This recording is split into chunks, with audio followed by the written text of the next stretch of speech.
Hey there, good afternoon, how's it going? Today is Sunday, May 4th, 2025. Currently 72 degrees Fahrenheit, that is 22 degrees Celsius. Warming up here on the Mediterranean island of Cyprus.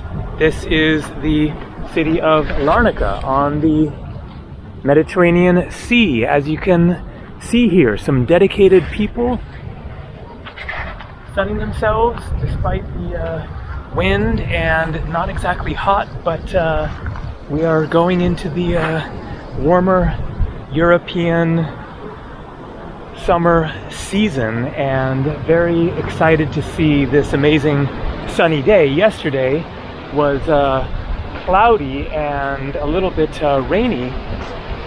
The forecast going forwards from here is just all nice and warm and sunny, so that is amazing.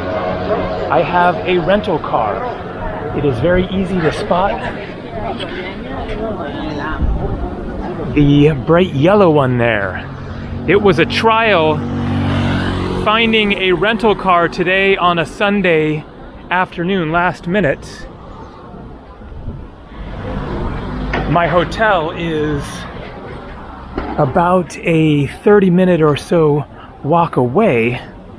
And so I walked along the main street, stopped for breakfast, and then started stopping at every car rental place along the way, many of which were closed, and then one said they only rented for 2 days minimum, and I just want this car for 1 day because I am dropping it at the airport tomorrow to catch a flight. Another place had a Volvo for 200 euros. This one, 64 euros. That is about $70. You can find cheaper deals for sure. I saw one place that said 20 euros per day if you rented for 3 days, but they didn't have anything at all. And so it is actually going to save me some money because of the location of my hotel. Then yesterday I spent 25 euros, that's about $30, on taxis getting back to my hotel twice, and the taxi ride to the airport is also about 25 euros, 30 bucks. And so this is going to cover all of that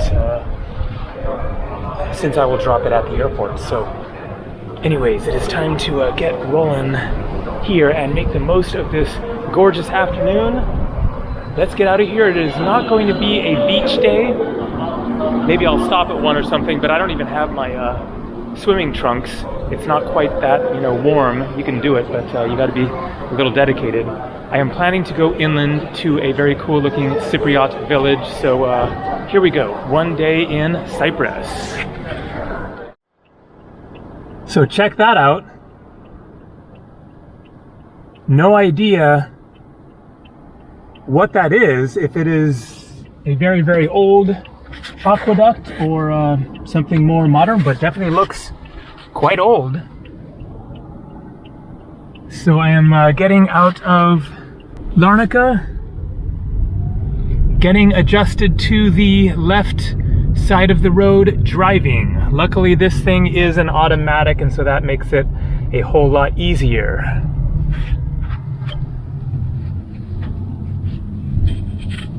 Pretty classic Roman or Greek style aqueduct by the looks of it.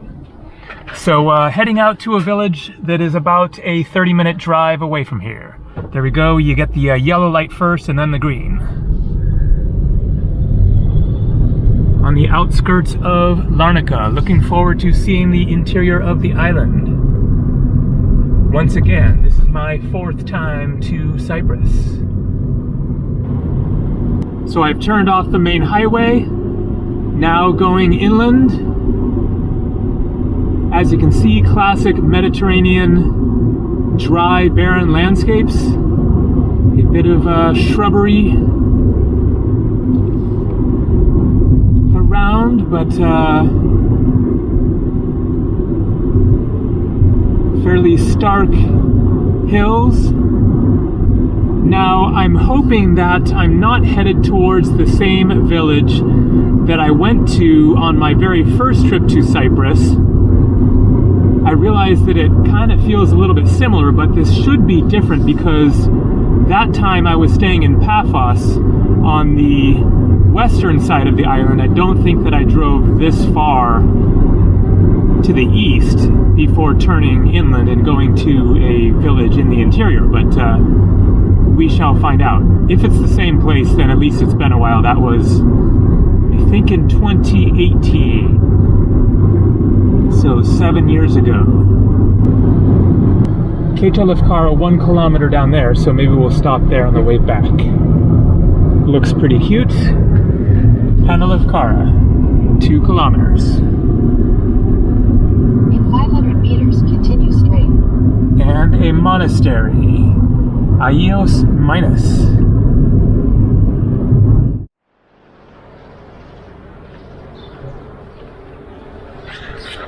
Well, the weather has definitely changed a little bit from the beach. Now, cloudy, windy, cool. It's not summer yet. Welcome.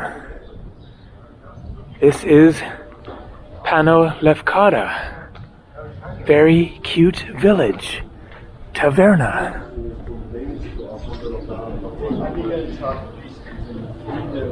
So I don't know exactly what there is to see here, but we shall wander around and find out. And while I do, then I wanted to talk a bit about Cyprus and explain some of the history and culture. So, there you see the Greek language.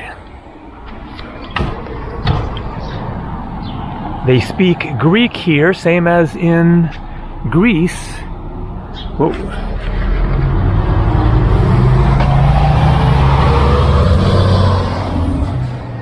But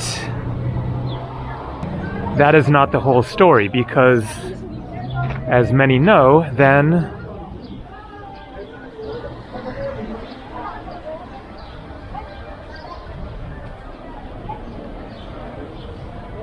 a significant amount of the population speaks Turkish as their first language.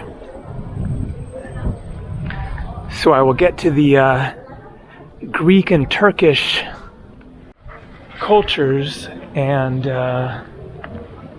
the green line dividing them in a minute. But let's go back in history a ways.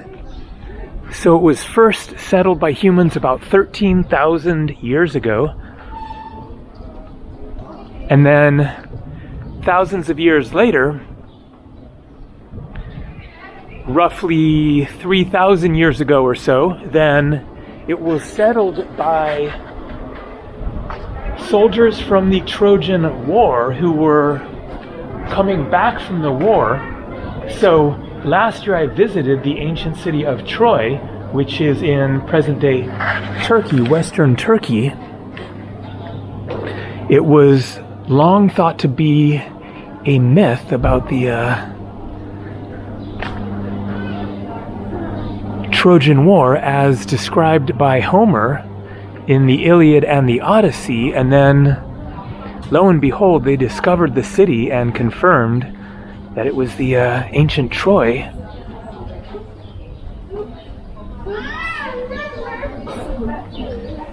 As for the war described, it is not 100% confirmed, but considering the details, considering that the city was found, then it does seem likely there was in fact a Trojan War corresponding to some extent with what was written in Homer's accounts. And so apparently Greeks from, Greece who had gone there to fight in the war, once they succeeded and got Helen back, then, for various reasons, then they ended up settling on Cyprus.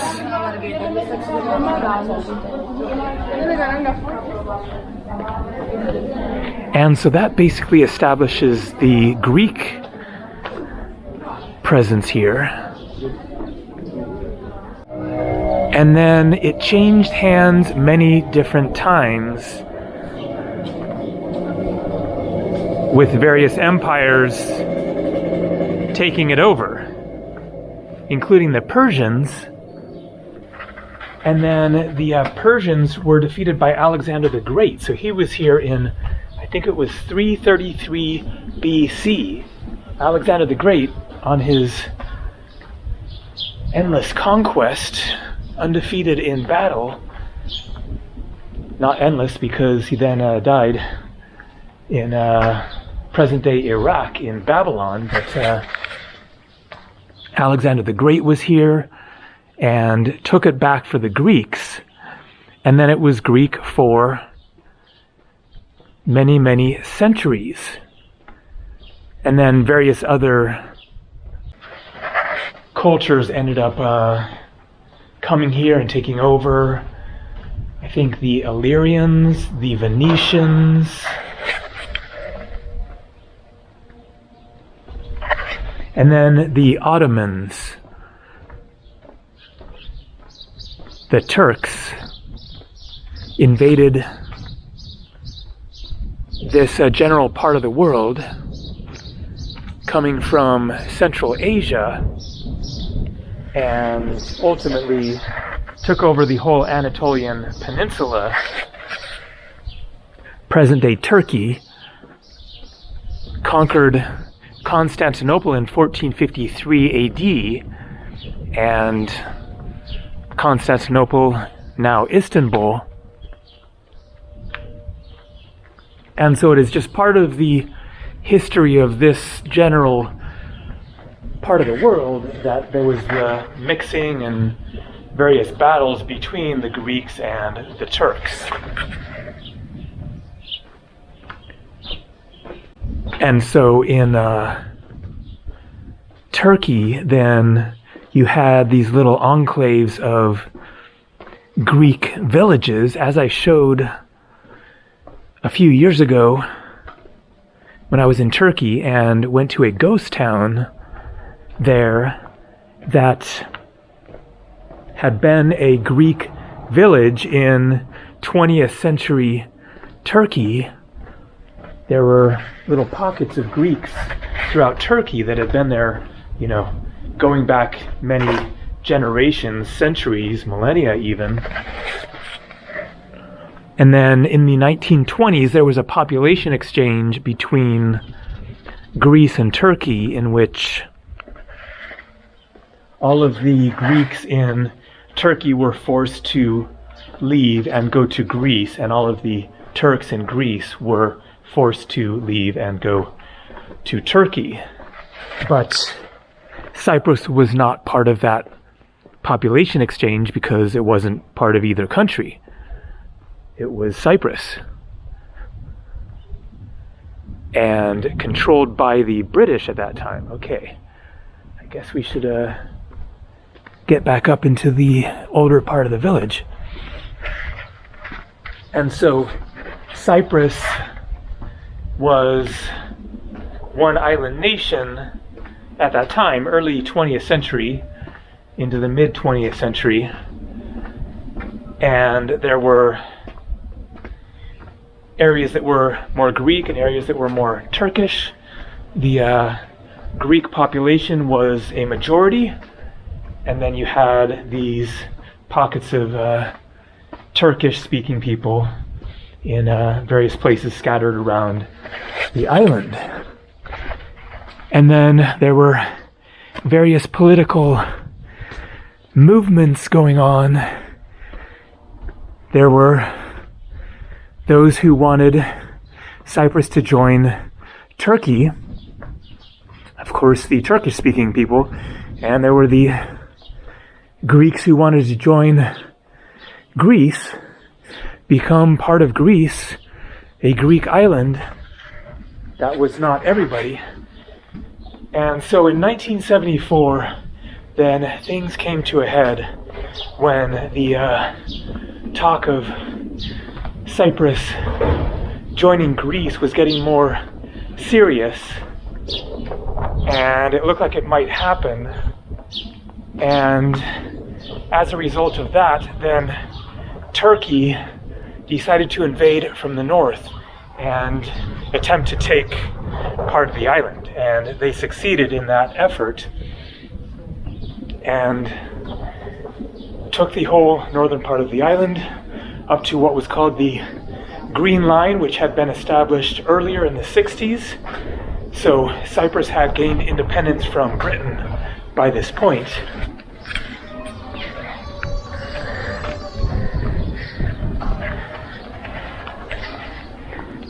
And so Turkey invaded and then established the Turkish Republic of Northern Cyprus in the north. And so the Turks then were displaced from their areas where they were living around the island and left the southern Greek side and went to the north, and the Greeks in the north left their homes there and came to the south, and so there was another separation of the Greeks and Turks.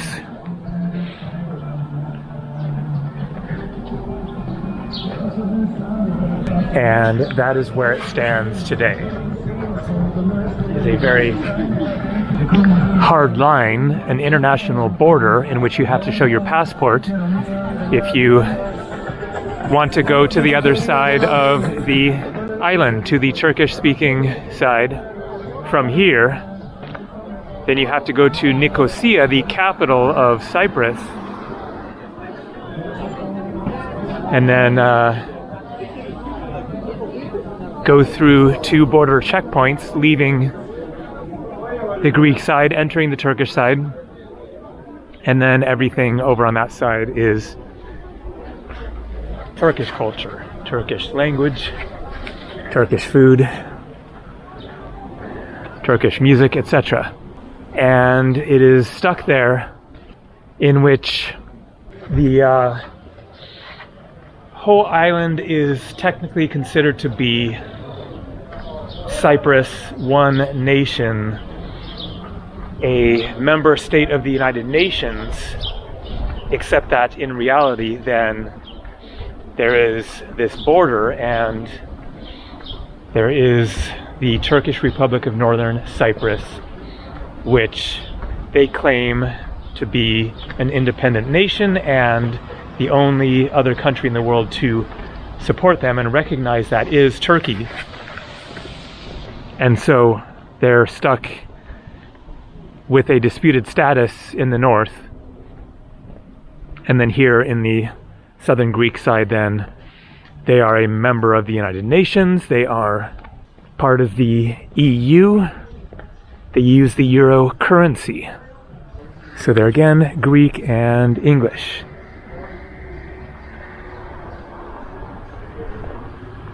So hopefully I got that generally correct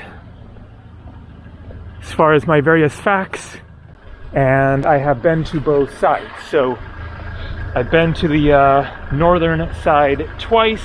Once I just flew in from Turkey. I was in Cappadocia in central Turkey, one of my favorite places in the world, and saw this cheap flight from there to Cyprus and didn't realize that it flew into the northern Turkish side. And then I was reading about, the situation online as far as flying into that airport, because I then had a flight out on the Greek side from Larnaca, because I think that I went to Greece from there, and there were only flights from that Turkish airport back to Turkey, I think. And so I had to fly out of the Greek side, and then I was reading online, and it sounded like it was a little bit questionable whether that would be a problem, because technically the Greek side here doesn't recognize that airport as being legitimate, but I decided to go for it, and it worked out fine. I crossed the border, just spent like one night, I think, maybe 2 nights there on the Turkish side, and then came over here and flew out, and no issues other than as I was going through customs at Larnaca here, then the lady pointed out, oh, so you flew into the whatever that airport is called in the Turkish Republic of Northern Cyprus. And I said yes, and she stamped my passport and let me go. And then I went back again a couple years ago, and I think flew into this side, then crossed the border, rented a car, and went on an amazing road trip around the northern side, and really enjoyed it. A lot to see, amazing ancient Roman, Greek ruins, very, very interesting, and very friendly people on both sides, good food, good music, lots of history, culture, art, etc. So they're both very interesting from a traveler's perspective, and hopefully they can come to some sort of a mutual agreement at some point, so that, you know, there isn't this sort of ongoing dispute of who owns what. And I'm not sure what the status of the people in the Turkish Republic of Northern Cyprus is, as far as like their passport. Do they have their own separate passport? Is it recognized? So yeah, it's an unfortunate situation. It is what it is, as I say. And for now, at least, there is peace, and they're both easy and interesting places to explore as a traveler. Okay, Holy Cross Church. Not sure that I saw that, so let's go try to find the church.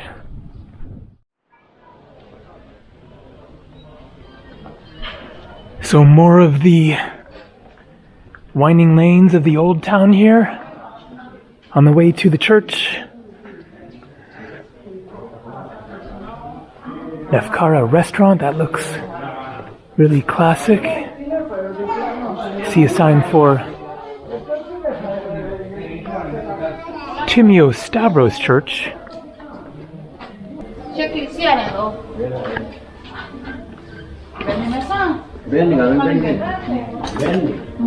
Okay, this is the Chapel of Adios Mamas.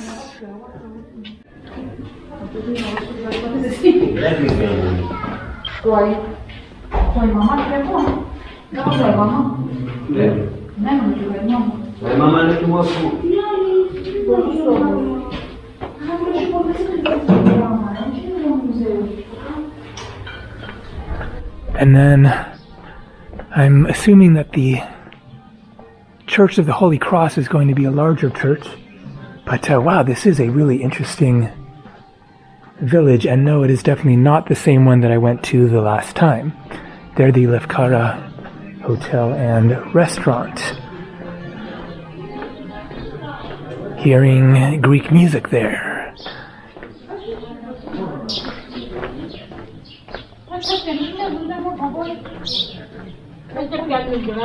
Okay, a sign for woe. There we go. Timio Stavros Church, so is that the same as the Holy Cross? And a mosque. Let's try to find the mosque as well. Today is a Sunday, so sounds like maybe church services in progress.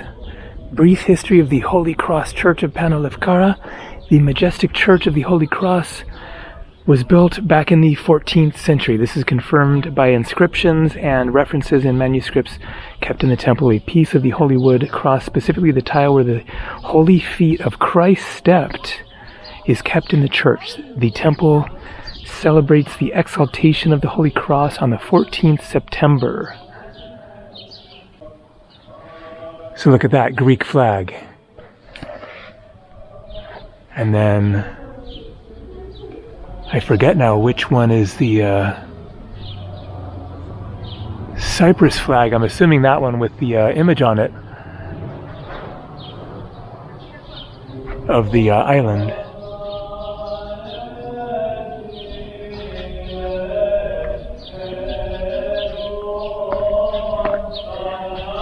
Okay, let's take a look without being too annoying about it.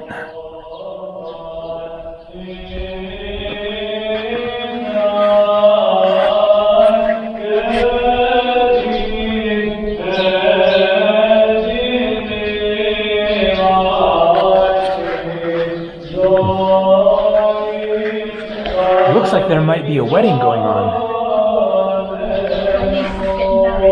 Oh, your niece is getting married. Okay, well, congratulations to her. You're from here, or? Okay. Okay. Yeah, I was just going to say, I can hear your accent. All right, very cool to hear. I won't bother them anymore. Yep. All right, thank you.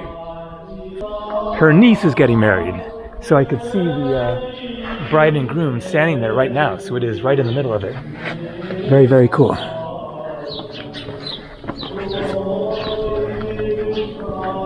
Okay, well, I think we have basically seen Pano Lefkara.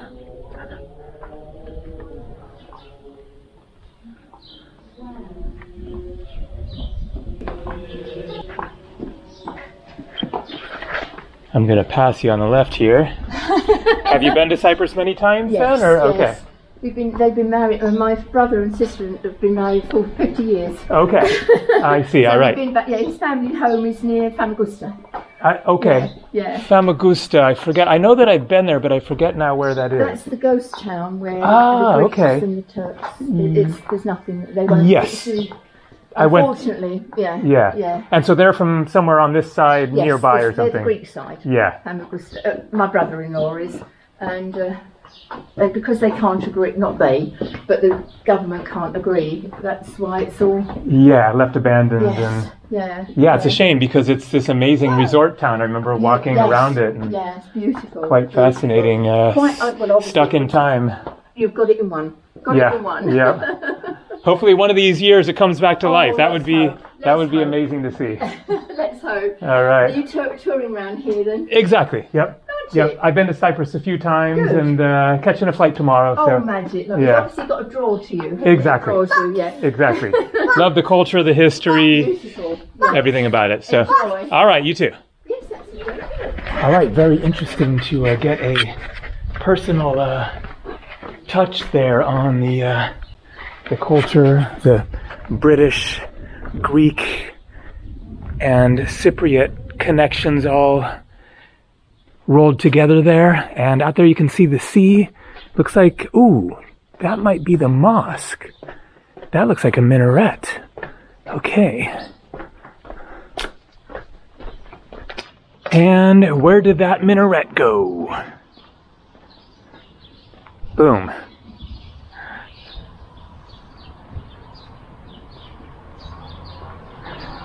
Crescent moon on top. Locked Hamadiyeh Mosque.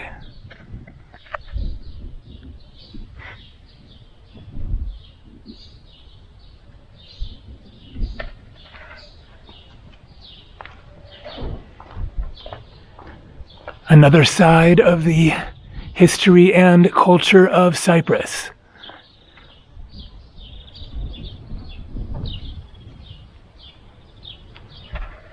Okay, well, I think that I'm going to skip stopping at the other Lefkara. I'm sure that it's going to be quite similar. And instead, let's go see something different on the Mediterranean island of Cyprus here. Boom. So I lied. I decided to come to Kato Lefkada as well because I could see it from the road above and it looked really cute, and it is. It is also very, very quiet. The church locked. Probably there was church service earlier in the day. Just a few people around here. So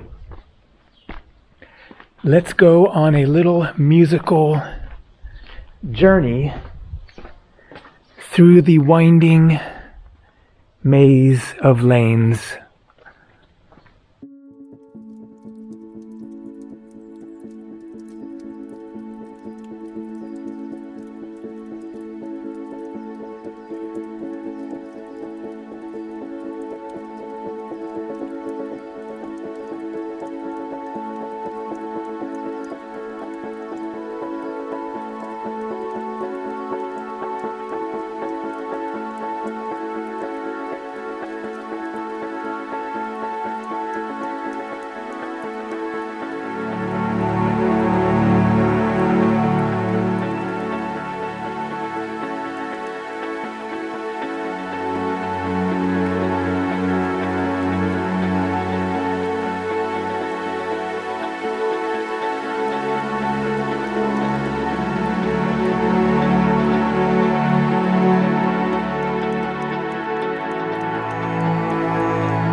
So here we have the Larnaca Salt Lake, and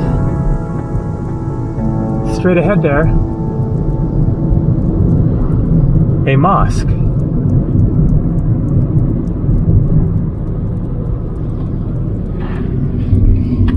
The Hala Sultan Tekke.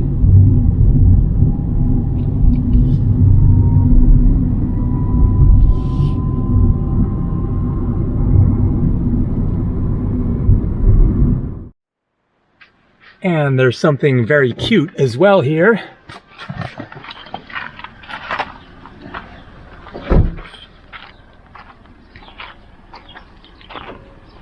Look at this. It is feeding time for the cats.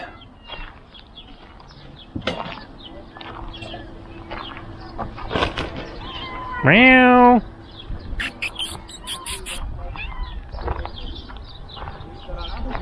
This building does not look lived in. This lady is feeding all the cats. I wonder if she's the attendant for the mosque or something. So funny. They have little cubbyhole homes there.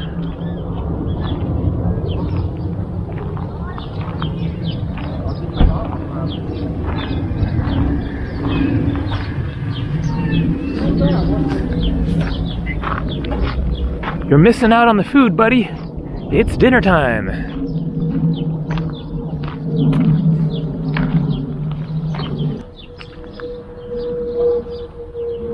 So I'm not sure if the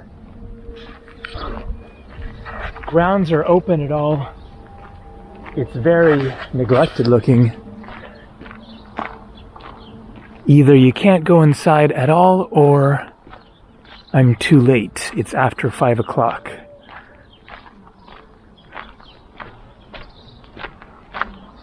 Oh, there are people in there. Okay. Maybe the entrance is on the other side.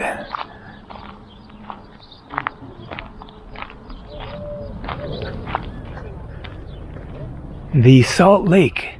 Looks like there is water out there. And a salt flat here. Meow.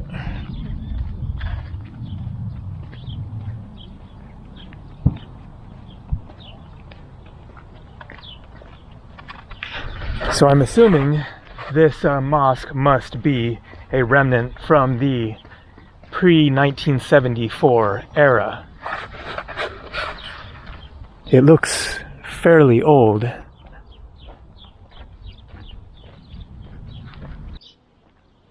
And so here's the entrance, and it does seem to be open.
A couple of soccer games being played out there.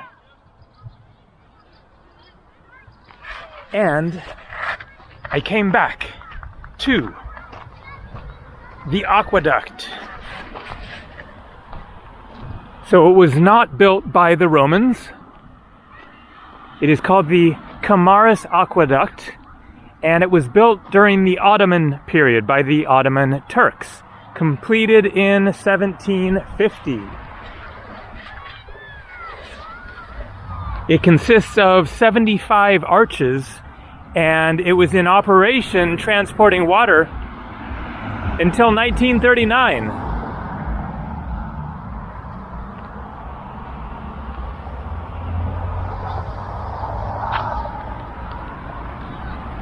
relatively modest aqueduct compared to others that I've seen. As far as the height isn't, you know, that high or anything, but still quite impressive. Almost 300 years old.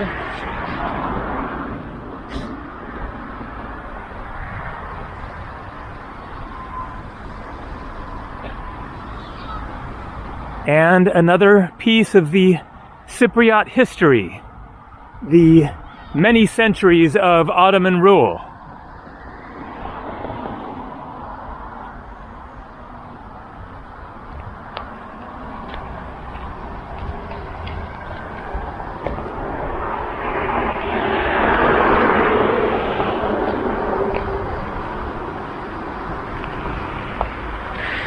Okay, I think that is basically going to conclude the day of exploring. Now going to head back into Larnaca. Time to start thinking about something to eat and drink.